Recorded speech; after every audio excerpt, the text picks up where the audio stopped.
We're here at the India launch of the new 9th generation Toyota Hilux, and with us today is Anyarat Sutthibenjakul. Anyarat-san, I hope I've pronounced that correctly, first of all. And welcome to India, and thank you for having us here. Yeah. So I just have to, start off with your role. You are the lead engineer for this project, the IMV series. Yeah. And so I thought, why not start talking about the IMV platform itself? Because it's been quite a phenomenal platform for India. Toyota have literally built the success on this platform. We've had, the Fortuner, we've had the Hilux, and of course the Innova. Now, this is the new 9th generation. And I think one of the things that struck me was that you carried on with the IMV platform, but there have been so many improvements and changes. One is it's now electrified, fully electrified. Yeah. You've gone to electric power steering. So Yes. if you could just tell us a little bit about some of the changes to this new generation. Sure. So I will start from when I was assigned to be regional chief engineer of this product. As you know, Hilux has served many countries. Right. At this moment, more than 195 countries already. And it's served not just only, just a car. It's become a part of customer life already. So it's become very difficult challenge for us that how we are going to deliver the new product, what kinds of things customer asking for. Basically, we will start talking about styling. Okay, yes. But styling is something we talk about preference of people. You might like t-shirt and someone might like the polo shirt, something like something different, but we make only one product. How we are going to serve the diversified, customer expectation.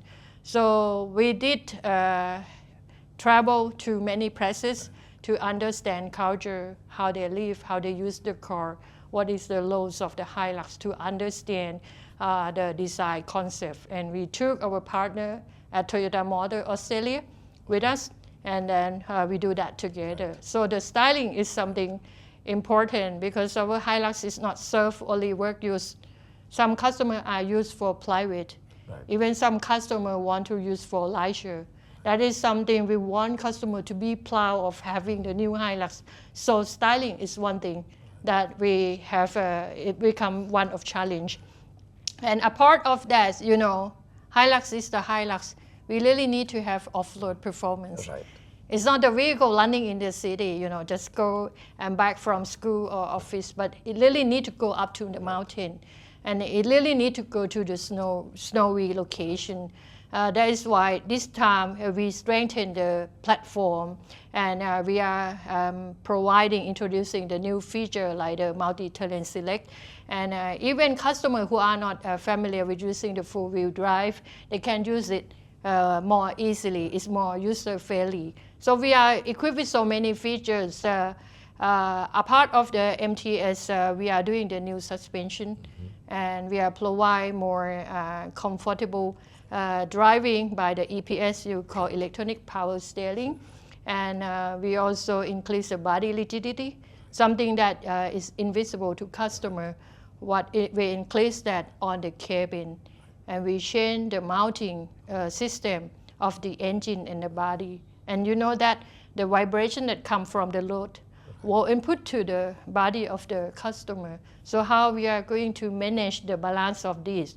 But one thing you need to be careful. If you make a good comfort vehicle, it will be passenger car. We need to keep off-road. And some country, we need to keep the payload. We need to keep the towing. How we put them together, but still make the very comfortable and confident vehicle. That is something difficult for the platform. That's true. So, in fact, thanks for that, overall sort of broad view of the new Hilux. And you started with styling, and I have to ask you, the styling, I was really surprised when I saw this because it was quite a radical departure. Yeah, You've got very angular lines. And inside, I really love the insides. It's more, for me, more retro maybe, going a little back, but still modern.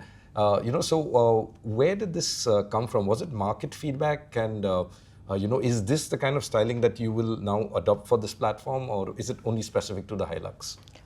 I would say, let's talk about the interior. It's an inspiration from Land Cruiser. Right. You will see it's something in common. So we are saying that we are in the same family of Toyota pickup truck.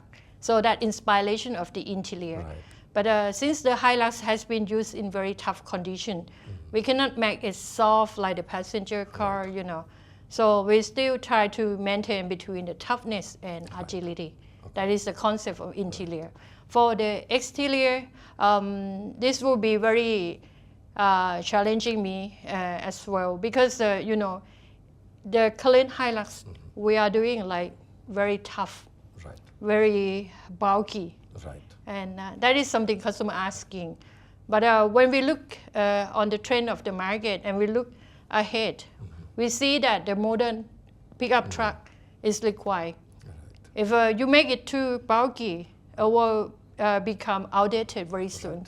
But if you take 2 more steps, not only 1 step, 2 more steps advance, you will feel how it changed on the vehicle. So this is quite unique for the Hilux, and I believe that this is the result of regional collaboration among, you know, Japan, Australia, India, and Thailand. Yeah. Okay. In fact, that's you know, that's I think nice to hear that India was also part of this, and Yes. that's another question I have for you.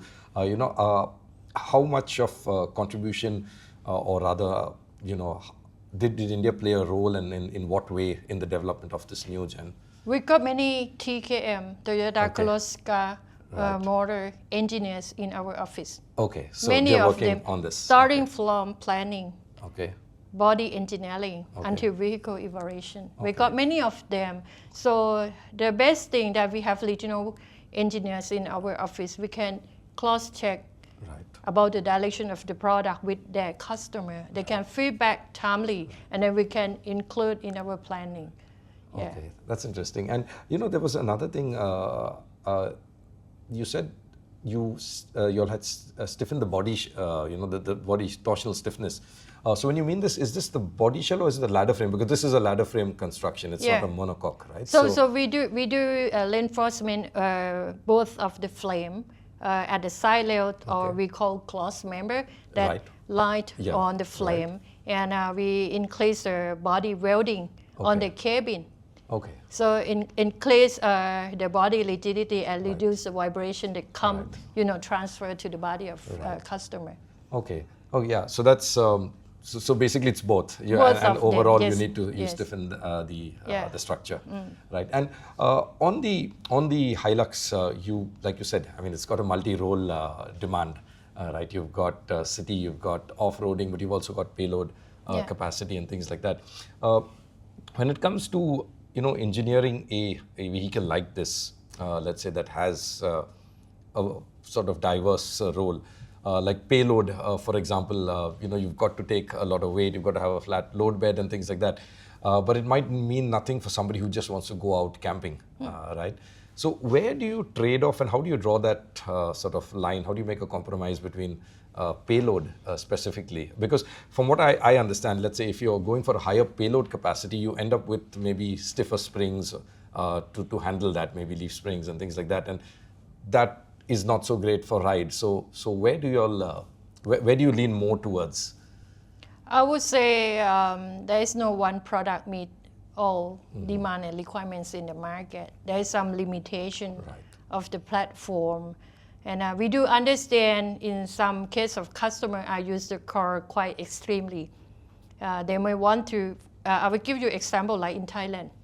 Our single cab is not actually available here in India, but we call single cab. This can go like 1,000 kilogram, 1 ton. So it's 1 ton. Payload, 1 ton payload. But actually customer use like 3 to 5 ton. For that. Okay. But we are not recommending customer to do something like that. But what actually happened is we do understand how customer use the car. We try to strengthen the deck, the frame, as much as possible. But the rest, customer will do some modification themselves, like exchange the rear axle, you know, or lift up or something. On their own, without our consent or anything. But the car, but they learn how the car can do, how much the car can do, and they use as a maximum capacity of the car. So the simple answer is that there are some limitation. Right. If I need to pick how much we will do as a maximum of the platform we can do. And if in the future, customer asking something more, like 2-ton payload, or they want to have more towing, that's something we need to consider about the platform extending in the future. I think when the demands come, Toyota is always ready to respond to that demand. Right. And I mean, like you said, in Thailand you do have the single cab as well. India, of course, we have the double cab. The usage here would be a lifestyle, of course, but also then maybe off-road and things like that, and maybe less payload. But having said that, what is the payload capacity of this vehicle that we have? And when you have the tailgate down, and this is just a curious question, is there a separate payload capacity for the tailgate when it's down? Can you load that as well? We have some, I would say the payload, you mean the single cab or the dual cab? For the dual cab? For dual cab here, we need to check specification again, but I think it will go somewhere around 500 kilograms to 700. Right. It depends on the specification we equip on the vehicle. And if you ask about when we open tailgate, we have some limit of that strength. It's not designed for carrying things at the tailgate, but it's designed to be sufficient for people who will work on that, just to loading or unloading things on that. That will not be broken for sure. Right. Yeah, no, because here I think what we've done with the Hilux, the previous, the 8th gen Hilux, is we've transported bikes very often with the tailgate down. Yeah. So we found that quite handy. Yeah. But also I have to ask you, on the platform itself, when you mentioned that you'll strengthen the chassis itself, the cross members, long members, in terms of the electric version, how different is that? Because how do you find place for a battery? I mean, that's an engineering, for me it was almost like an engineering improbability, but you all have managed it, so hats off. So how have you all managed that too? Is it like a split battery, or how you'll manage the packaging? No, it's come with one pack, but we don't have the fuel tank and exhaust system. We don't have engine, so there's more space that we can put that. Okay. Yeah, we put a fuel inside the side rail. Okay. So it's between two cross members. It's not a split unit. It's not the split one. Got it. Great. And I think a last question. I know there's a long line of people waiting to talk to you also after this. Okay. But on the Hilux, this is the first product that is on your 9th generation. Like you've done in the past, the IMV, you all have had multiple products. The Innova, the Innova Krista, as we call it here, the Fortuner. How soon when can we expect to see those, the new 9th generations of these? Wow, very good question. I'm hoping you'll tell me, but I'm trying. But I think no one allowed me to answer that question. Okay. But please, looking forward. Pretty soon? Okay. Yeah, Amazing. something new. It might be 9th generation or may not, but one thing that I can tell is we keep doing, delivering the good product for Indian customer. Amazing. Okay. Great. Thank you so much. Thank you very much. And, very nice to meet you and talk to you. Thank you. Thank you.